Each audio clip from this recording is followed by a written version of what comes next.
Hello Bard haters, and welcome to another fine We Hate Bards Let's Play. I'm Ben, and this is more Fallout New Vegas.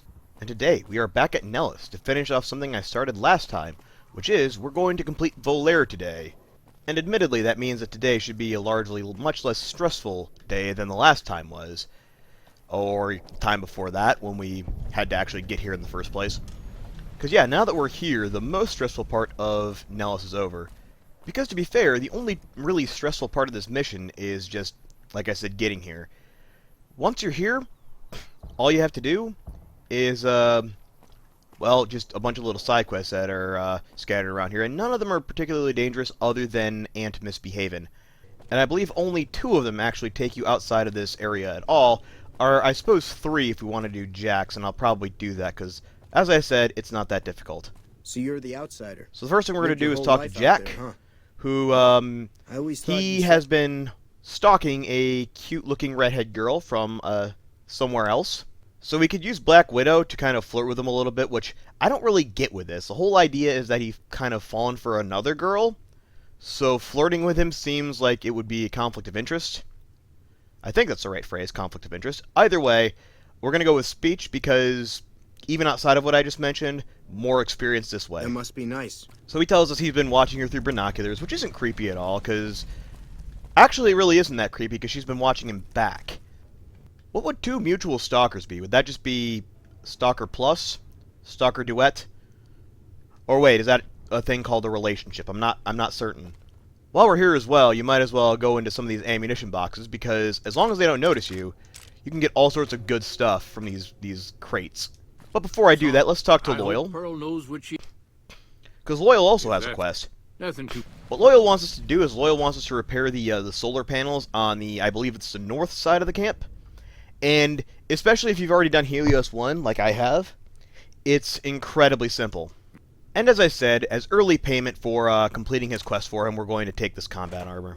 It's probably okay. Or it would be if that didn't over-encumber me. One moment. Right, so apparently I have like 30 Sunset Sarsaparillas, which Lord knows why I have that many, but I dropped a few of them and now I'm ready to go.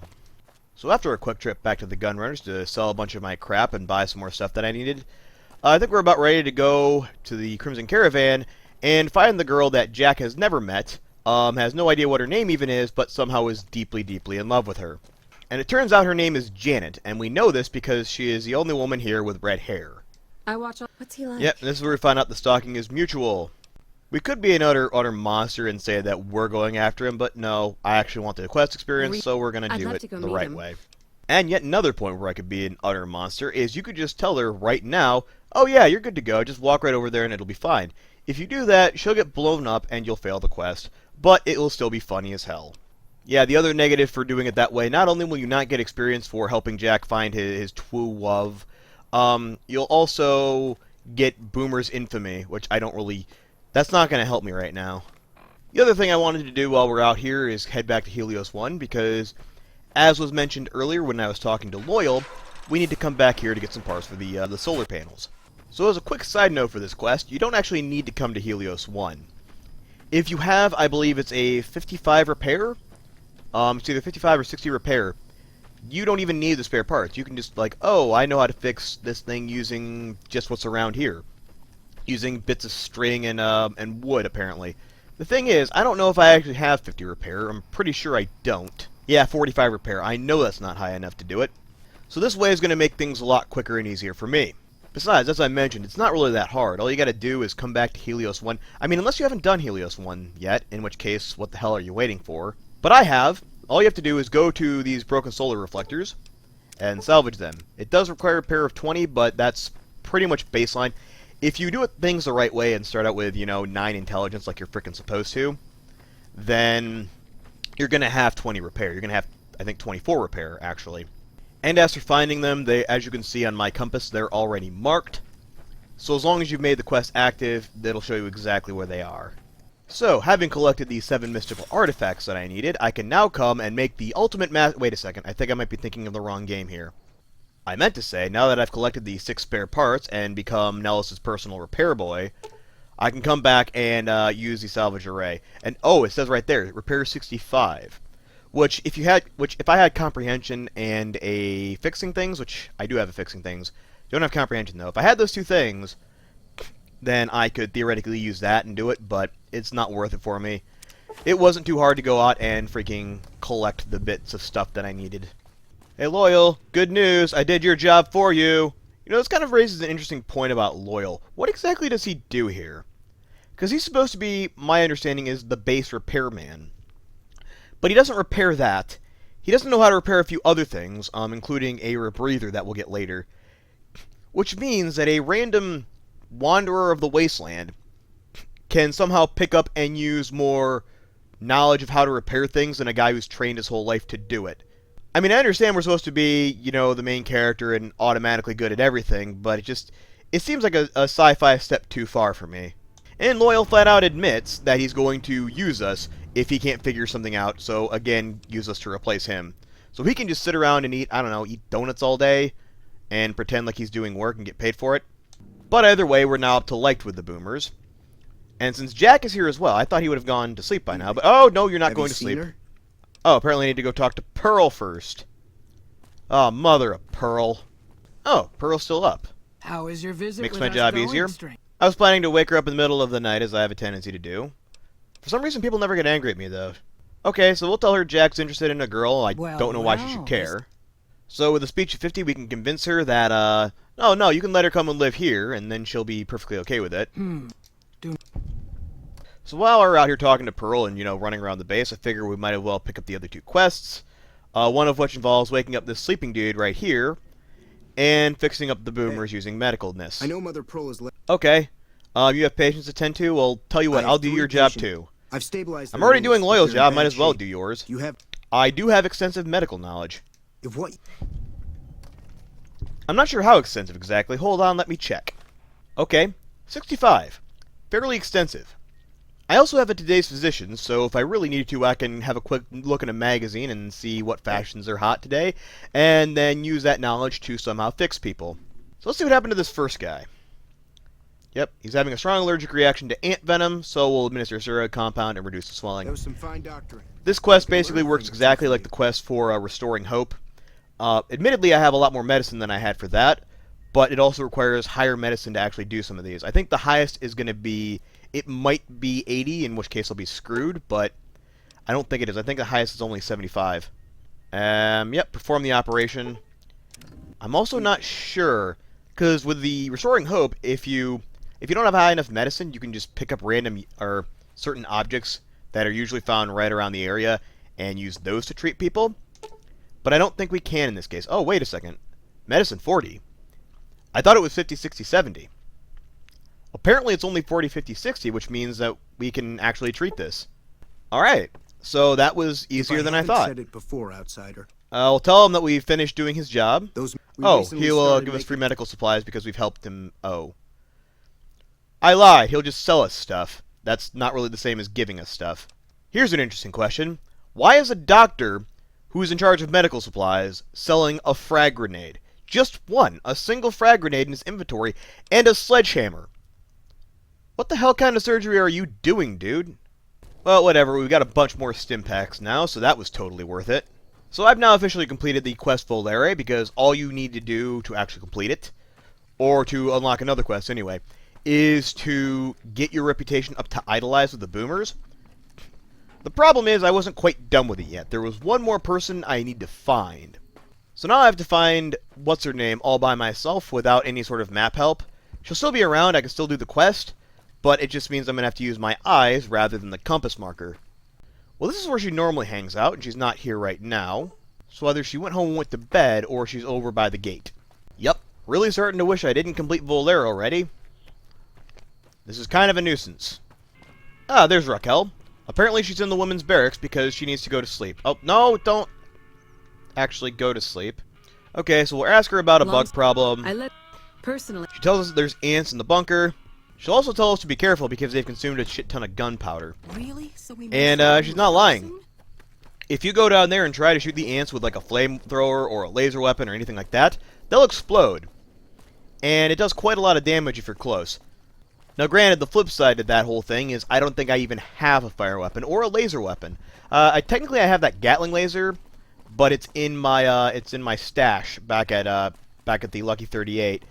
I left it there because I didn't really have I couldn't use it to its full effectiveness yet, probably never will, but it's around just in case I ever decide I want to use it. Hey. As for the ants, we're not going to kill them yet for 2 reasons. The first is I want to complete Jack's quest before we go out and do that. The second reason is Loyal should be around here somewhere as well. Loyal?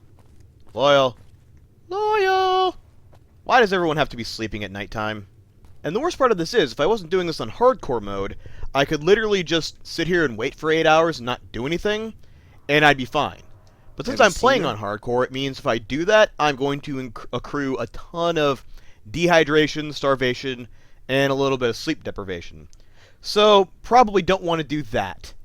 Anyway, Jack gives us a boomer's outfit, which we're going to go and give to Janet. Because if we do that, she'll be able to run all the way here without getting blown up. Well, Janet, I've got some bad news. Good news, though. The bad news is that you won't be able to get to the boomers without them launching a bunch of artillery shells at you and blowing you up. I mean, I have a couple spare uses of turbo if you'd like to give that a try, but I don't recommend it. However, I have found their weakness, and that weakness is they are unable to see people dressed in vault jumpsuits with black leather jackets on them. I'm not quite sure why that is, but if you wear one, they won't be able to see you. But before she'll actually leave, we need to get her final paycheck from Alice McLafferty. Now, Alice McLafferty, being the businesswoman that she is not going to just let Janet go without paying her due or without completing her contract. But luckily, there's a way around it, as there always is in Fallout games. And that is using a speech check. Barter check is technically lower, but as we've established, I don't put points into barter. I don't see the point. You don't really need it in this game. And since I had to make that super hard speech check earlier for the Brotherhood of Steel, I now have the ability to, I can make pretty much any speech check I need to at the moment. Yep. So we talked her into letting Janet out of her contract. You're not going back to sleep again, Janet. I have a quest to complete, and goddamn it, you're going to cooperate with me. So now that Janet's debt has been paid and she has been able to collect her money, and has apparently gotten stuck inside a platform, god damn it, Janet. And having learned how to navigate by putting one foot in front of the other without sticking it through something, Janet is now on her way to go back to the boomers. This is probably the most annoying part of the quest in my mind, because we can fast travel back there, but we still have to wait for her to get there. And she's generally a lot slower than you somehow. Yeah, as we can see, in the time it took to fast travel, she only got to about here. So we now have to wait for several hours before she'll catch up and go into this little area like she needs to. Once she finally decides to get her ass over here, she and Jack will have a little conversation. Oh, I love you too. I don't even know what your name is, but that doesn't matter. I love you all the same because that's how love works. Thank you for so to complete the quest, all we have to do is talk to Jack, and he will thank us for bringing a random woman for him to sleep with, that he can claim to love until he gets bored with her, and then feeds her to the ants. And apparently, having done all those quests, it's still not enough for me to level up, which is unfortunate. Anyway, while we're back here, I just remembered we need to talk to Loyal as well, because we didn't the last time I was here. And as Raquel told us, he is working on something to fight the ants, and all we have to do is, he can't figure out how to make it work, so with a science of 50, which I obviously have, or a speech of 50, but that doesn't really... Yeah, speech of 50 is basically just saying, fuck it, it's probably good enough. I don't feel like that's professional. Let's use science of 50, and that will give us the results that we want. We don't technically need that device to actually complete this. All we really need to do is go and turn on the generator and kill a bunch of ants. But I'm feeling kind of lazy right now, and I don't want to have to burn any of my stim packs or worry about potentially screwing up with the ants that explode, or really with gunfire of much of any type, for reasons I will explain once I get down there. But for that reason, we're going to be using Loyal's special little device, and that way all we have to do is run into the center of the room, put it down somewhere, and it will do the rest. So point of order. You're supposed to go in on the other side of this, and there's a whole mess of catwalks, and there's a bunch of other stuff that you have to get past before you can actually get down to where you need to place the emitter. That's not, in my mind, a great way to go, because there's a ton of ants, there's a ton of other stuff, and it just generally gets a bit messier if you do it that way. But if you go through this door right here, we'll end up in the back way, which you would normally get to after, going through a bunch of other stuff. And to my mind, I think there's only 2 ants in your way. And yep, there's the other one. And again, they're not there to hard, but like I said, I'm freaking lazy. So we're not going to bother with any of the other ants, because all we have to do is walk up to, I believe, right here, and place the sonic emitter on the mound, and activate it. And that will kill all of the ants in this area. While you're down here, one other thing you can do, you'll notice something here called Thump Thump. This is a unique variant of the grenade launcher, and it's actually quite good if memory serves. So it only takes 25 explosives to use it to its max effectiveness, but it does damage 65, and uses 40mm grenades, which are fairly light if memory serves. And the weapon itself, I think, well, the weapon itself is actually supposed to weigh 11 pounds, but because I have the perk that makes all heavy weapons half, it's only 5.5 pounds. So I may end up using that at some point. And now that that's been completed, we come to the reason why I didn't particularly want to use guns in here. Because you can go through and you can shoot up all the ants, and it's not terribly difficult, but doing it that way puts you at risk for these things. These are artillery shells. They suck. They're very volatile, and if one of your stray bullets happens to hit one of them, they will explode. And when I explode, I don't mean explode like, oh, it's like a little bit of a grenade going off kind of in the corner. No, it'll clear out a massive space, and can very easily one-hit kill you.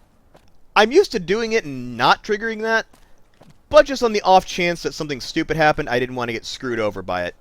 So since we didn't have to worry about that, since all the ants are dead, we can now come right over here and start looting. And there's a ton of ammo in this area. We got like a mini nuke right here.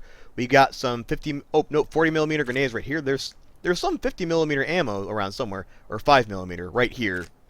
And there's a ton of other stuff. Missiles, another mini nuke. And I'm going to be over-encumbered, so fuck. The worst part is most of this is ammo I actually need. I mean, not so much the 25mm grenades right now, but 308 rounds, a 5mm when I get my minigun, 40mm grenades, because I am going to use Thump Thump at some point. There's nothing I actually want to give up either. Well, it looks like we get to play the fun game of walk around like this for a while until I can find a place to store all that crap. But as far as completing the quest goes, it's not really that hard once you've taken out the ants.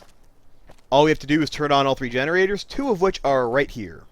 And generator number 3 is right up here at the corner of the stairs.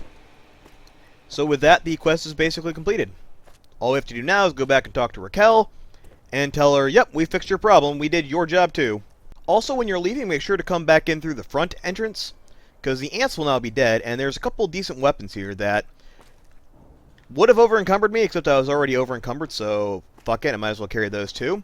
One of them is an assault carbine, which, even if we get past the fact that it weighs a fair amount and uses 5mm ammo like the Gatling gun does, it's not really a weapon you'd ever want to use anyway. Because a 10mm submachine gun, even at around the same repair, does more DPS than that, and with an automatic weapon, DPS is kind of the thing you want going. So really, it's only good to be sold, in my opinion. Some people say that they use it. I don't understand why, but to each his own, I guess. The Marksman Carbine, however, is a little bit different, because that one is also DPS, but it uses 5.56, which is a bit more common, and actually does a decent chunk of damage. It's a bit heavier, but doesn't necessarily mean it's useless. However, on this occasion, I shall be selling it because I have limited space for weapons. So one bit of a long walk later, I see the power's back on. we managed to get back to Raquel at last. And she'll tell us that she's thankful and that someone can now go and repair the generators. People, child. Yes, and it's taken a hell of a long time, too. I believe... So now it's time for the culmination of Volare, which once you've done enough with the boomers to become idolized, all we have to do is talk to Pearl, then talk to Loyal, and they'll tell us about a bomber they want to bring up. Right, now we're back to Loyal, and he will tell us about the lady in the water, who is apparently going to give unto us Excalibur and declare us the king of the wasteland. That might actually be the Lady of the Lake. I think I'm mixing my mythologies a bit. He'll tell us he wants to attach deployable ballast to the bottom of it, and we'll ask him why hasn't he done it. And the reason is because they're too much of a coward to leave their freaking base. And after giving us that stuff, he will also tell us to go and talk to Jack about a particular item we're going to need to help. I've never been so happy in my entire life. Well, I know it's kind of a big deal bringing the bomber up from the lake, but I mean, it seems like you're getting a bit overexcited. Oh, wait, no, you're talking about Janet still. Never mind. I'm changing the subject. And with a science of 45, we say you don't need any of those things, and he'll give us a rebreather. So I'll explain what the rebreather does in a minute.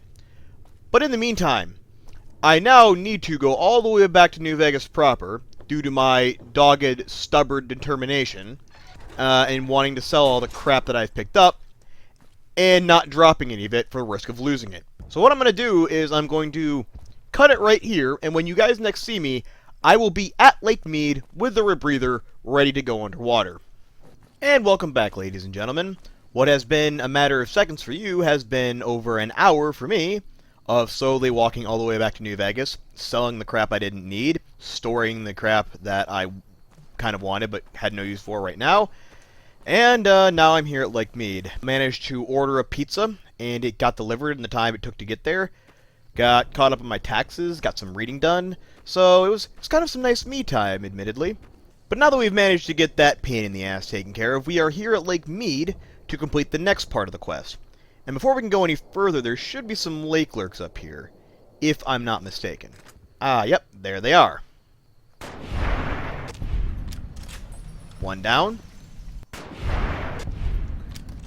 So I managed to take down each of those things with one shot, which means either I'm getting better at this, or the game is just starting to have an excessive amount of pity on me. And thanks to my awesome sniping skills, we are now at level 19.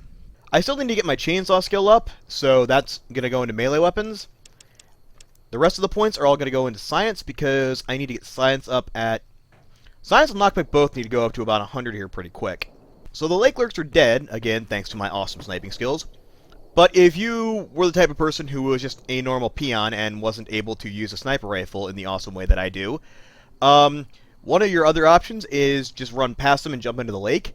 And I know that sounds bizarre and like a trap, but legitimately, if an enemy follows you into the water, unlike in, say, for example, Skyrim, Bethesda didn't feel like programming attack animations in the water, so even though these things are meant to like live in the water and thrive in there, they can't attack you, and nothing else can. As long as it's not ranged, if you are in the water and they come up, all they'll do is just swim right up next to you and then just stand there. They won't attack you, they won't try to bite you, they won't do anything. They'll just sit there and look at you. Either way, they're dead, and we can now go and find the downed bomber without any difficulty whatsoever. And after a bit of swimming, we managed to come to the downed B-2 bomber, or the Crash B-29. Failed on that on multiple levels. And all we have to do is go to each wing and put ballast under each of them. Admittedly, you can do this even without the rebreather. It's not that far under the water. It's just a lot easier to do if you do have the rebreather. And now for the most curious part of this quest. We have to raise it from the surface, which in and of itself is not necessarily that weird. The weird part is, we can only do it from a very specific part on land. You have to be in this very specific area right here. Like, we can't do it from here. No, this won't work. If we try to do it from here, just nothing will happen. We have to go over to this exact spot right about here. And from here, I believe. Yes, from here we have to press it. Nowhere else will do. Okay, Loyal, I just snagged you guys a fucking bomber jet. You had better get me something damn good for all my trouble. And apparently the thing I get for all my trouble is nothing. Brilliant, I'm glad I did all that work. And all I get for that is they agree to help me in the Battle of Hoover Dam. Wonderful. Yep, no money, no items, no anything. Just, we'll help you out in the next battle. So we could go and turn this quest back into Mr. House right now, but before I do that, there's one other thing I need to... Brahmin? Brahmin? Apparently the NCR just lost one of their Brahmin. Crocker can kiss my sweet Republic ass. Get out. Please Is this an remove Easter your egg? paw from the bottom of the fountain I'm really confused. There's a bunch of random NCR and gather your clothes women and just belongings. chilling out in the fountain wearing no clothes. Ladies, please disperse. So I just saw two very weird things happening. First I saw a Brahmin run through here, and then I just happened to notice a bunch of NCR girls dancing naked in the fountain. Not one of the NCR's better days. But as I was trying to say, I'm going to turn in this quest to Crocker first. Largely because I need to report a bunch of very unusual behavior from his soldiers. But also because we can actually get a couple things unlocked if we do it this way, and maybe get a little bit of extra experience as well. I have something I wanted to discuss with I you. have something I wanted It's to a very discuss with you important as matter, well. and I have a I strong think feeling you're your the perfect troops are person for starting the to job. go nuts by being stationed here. So, I can tell him I've already worked with the Boomers, we're good friends. And they will help us. Yes, that's true. That's great. And now I'm idolized with the NCR. So, that starts the quest King's Gambit. And I mentioned it earlier that we were going to eventually be doing this. And King's Gambit is kind of an interesting quest, because there's a few ways to do it. The first way was brought up in the conversation with Crocker, but as I'm probably going to end up cutting that out, I'll just explain what happened. Basically, we found out earlier during the mission for the Van Graffs that Pacer and the Van Graffs don't really get on too well. He kind of has a bad rep with pretty much everybody, largely due to his own ineptitude, but whatever. So if we go and we trick Pacer into attacking the Van Graffs, they will kill him, and that will complete the quest. That will stop the hostilities, because, as we already know, Pacer is the one largely responsible for the hostilities against the NCR. So that's method 1 for completing this. Method 2 is, if we go find Rotface in the outskirts of New Vegas in this area, well, not this area, the one right next to it, but there's a ghoul called Rotface. And if you give him a cap, he will tell you an interesting rumor. And the rumor is very, you know, from all sorts of different things, and especially if it's your first time... Thought the king was firing at me there for a second. Now, if it's your first time playing the game, then definitely give a few caps to Rotface, give an idea of where to go and what to do. But one of the things we actually need for story purposes is if we... Oh, come on, dude. Really? I'm just going to ignore him. I don't even care.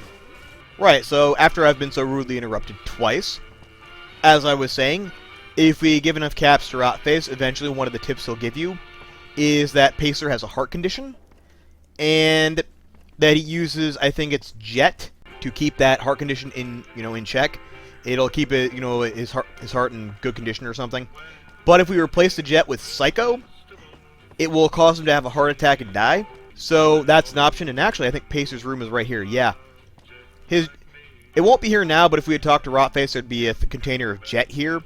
Container of Jet here, and we could spike it with Psycho, and then the next time he came in to use it, he would die. And that would also complete the quest. So if you just wanted to be right at Pacer, and who can say that they would blame me for that, those are 2 easy ways to do it, and they would complete the quest for the NCR. But we're not going to do it that way, because we actually have one other method of completing it. Because if you remember earlier, the king said he owed me a favor. Whoa. So the favor is we're going to ask him to stop the violence against the NCR. We'll tell him the kings will follow your leadership. On second thought. We'll be coming back here for Rex later to take him out to... Oh, fuck you.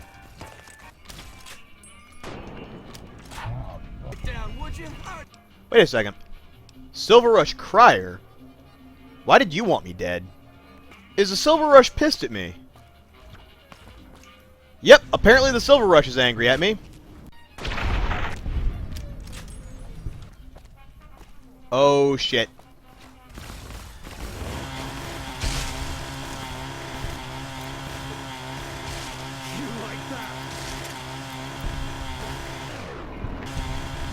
Whew! That did a lot more damage to me than I would have liked. So I'm not 100% certain on this, but I believe the reason the Van Graffs are pissed off with me largely has to do with the fact that I sold them out to the NCR. If you remember Cass's quest earlier. Yeah, I sort of gave evidence to the NCR that they had been doing really, really horrible things. But I'm kind of surprised they're pissed at me and Alice McLafferty isn't, because she was implicated in that as well. Oh well. The good news of that is it means I can now go in and kill the Van Graffs without feeling bad about it, and take all their stuff. Alright, we'll talk to Crocker one more time, and this is going to be the last quest we can actually complete for the NCR. And unlike the Boomers, Ambassador Crocker actually knows how to show his thanks. He gives us 600 bottle caps, and we get about 1,200 experience out of that.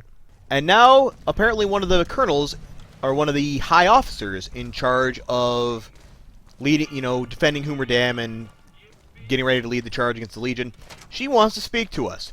Yeah, we'll go talk to her later. For right now, we're going to end up this part by going back and talking to Mr. House. Well, yes, I have managed to get them to agree to help us in any way they can. They've got a bomber jet, so that's kind of cool. And, yeah, that should be good enough to help us win Hoover Dam.